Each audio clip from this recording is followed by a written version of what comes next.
What do farmers do when bird... Hey, Cuck. You're okay, right? Like, you're not infected, right? Yeah, I'm okay. Just had something in my gullet. Magok! Alright, just 1 second.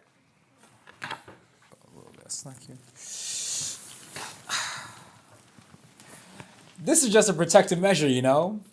I can't do a show if I got bird flu, right? Right, Cuck.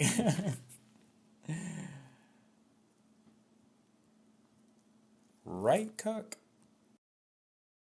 Okay, so back to the questions. What do farmers do when birds in their flock catch bird flu? Usually, farmers try to separate out the infected chickens away from the healthy, potentially infected chickens.